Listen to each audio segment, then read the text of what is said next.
ജമ്മു കാശ്മീരിൽ സംഘർഷം തുടരുന്നതിനിടെ രാജ്യത്തെ വേദനയിലാഴ്ത്തി സൈനികന് വീരമൃത്യു. പാകിസ്ഥാന്റെ വെടിവെപ്പിനിടെ മുരളി നായിക് എന്ന സൈനികനാണ് വീരമൃത്യു വരിച്ചത്. ആന്ധ്ര സ്വദേശിയാണ് 27-കാരനായ മുരളി. നിയന്ത്രണ രേഖയ്ക്കടുത്ത് ഇന്നലെ രാത്രിയിലുണ്ടായ വെടിവെപ്പിൽ മുരളിക്ക് സാരമായി തന്നെ പരിക്ക് പറ്റിയിരുന്നു. ചികിത്സയ്ക്കായി ഡൽഹിയിലേക്ക് എയർലിഫ്റ്റ് ചെയ്യാനുള്ള നടപടികൾ പുരോഗമിക്കവെയാണ് വീരമൃത്യു വരിച്ചത്. ആന്ധ്രയിലെ സത്യസായ് ജില്ലയിലെ ഖൊരാൻഡയിലാണ് മുരളി നായിക്കിന്റെ സ്വദേശം. കർഷകനായ ശ്രീറാം നായിക്കിന്റെയും ജ്യോതിബായിയുടെയും ഏക മകനാണ്. കർഷക കുടുംബത്തിൽ നിന്ന് സൈന്യത്തിലെത്തിയ മുരളിക്ക് നിയന്ത്രണ രേഖയ്ക്കരികിലായിരുന്നു പോസ്റ്റിംഗ് കിട്ടിയിരുന്നത്. അതേസമയം കഴിഞ്ഞ ബുധനാഴ്ചയും പൂഞ്ച് സെക്ടറിലും സൈനികൻ വീരമൃത്യു വരിച്ചിരുന്നു. ലാൻസ് നായിക് ദിനേശ് കുമാർ ശർമ്മയായിരുന്നു പൂഞ്ച് സെക്ടറിൽ വീരമൃത്യു വരിച്ചത്. നിയന്ത്രണ രേഖയിൽ പാകിസ്ഥാൻ നടത്തിയ ഷെല്ലാക്രമണത്തിൽ ഹരിയാനയിലെ പൽവാന സ്വദേശിയായ ദിനേശ് കുമാറിന് മാരകമായി പരിക്ക് പറ്റിയിരുന്നു. 12 സാധാരണക്കാരും ബുധനാഴ്ച പാക് ആക്രമണത്തിൽ കൊല്ലപ്പെട്ടിരുന്നു. അതേസമയം പ്രകോപനം തുടർന്നാൽ പാകിസ്ഥാന് ഇരട്ടി പ്രഹരം നൽകാൻ ഇന്ത്യ.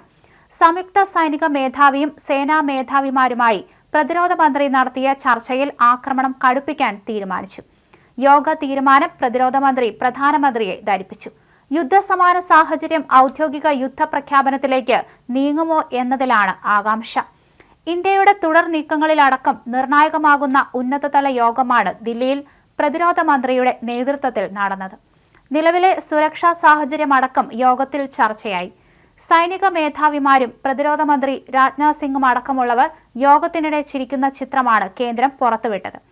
സംയുക്ത സേനാ മേധാവി ജനറൽ അനിൽ ചൗഹാൻ, കരസേനാ മേധാവി general Upendra Dwivedi, air chief marshal AP Singh, നാവികസേനാ മേധാവി അഡ്മിറൽ ദിനേഷ് കെ ത്രിപാഠി എന്നിവർ യോഗത്തിൽ പങ്കെടുത്തു. 15 ഇന്ത്യൻ കേന്ദ്രങ്ങൾ ലക്ഷ്യമിട്ട് ഇന്നലെ 2 തവണ നടത്തിയ ആക്രമണ ശ്രമം പൊളിഞ്ഞിട്ടും പിന്മാറാതെ പാകിസ്ഥാൻ ആക്രമണ ശ്രമം തുടരുകയാണ്.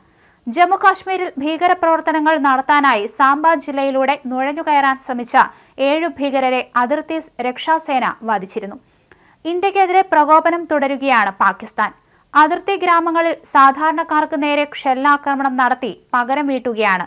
ഇന്ത്യയിലേക്ക് തൊടുത്ത മിസൈലുകളും ഡ്രോണുകളും ലക്ഷ്യം കാണാനാവാതെ വന്നതോടെ ഭീകരരെ രാജ്യത്തിനകത്തേക്ക് കയറ്റിവിട്ട് പ്രശ്നങ്ങൾ സൃഷ്ടിക്കാനും ശ്രമിക്കുന്നുണ്ട്. ഇപ്പോഴത്തെ ഇന്ത്യയും ശക്തമായ ഭാഷയിൽ തന്നെ മറുപടി നൽകുകയാണ്.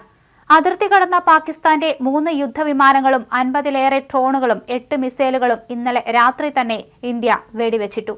F-16, JF-17 വിമാനങ്ങളാണ് തകർത്തത്. 2 പാക് പൈലറ്റുമാരെ പിടികൂടി. എന്നാൽ ഇത് സംബന്ധിച്ച് ഇന്ത്യൻ സൈന്യം സ്ഥിരീകരിച്ചിട്ടില്ല. അതേസമയം ഇവരെ പിടികൂടിയത് ജയ്സാൽമീറിൽ നിന്നും ജമ്മുവിലെ അഖ്നൂരിൽ നിന്നുമാണ്. എന്തായാലും പാകിസ്ഥാൻ പ്രകോപനം തുടർന്നുകൊണ്ടേയിരിക്കുകയാണ്. അതുകൊണ്ട് തന്നെ തിരിച്ചടിയും ഇന്ത്യ തുടരുകയാണ്. നിർണായകമായ യോഗ തീരുമാനങ്ങളാണ് മോദി സർക്കാരിന്റെ നേതൃത്വത്തിൽ നടത്തി വന്നിരിക്കുന്നത്.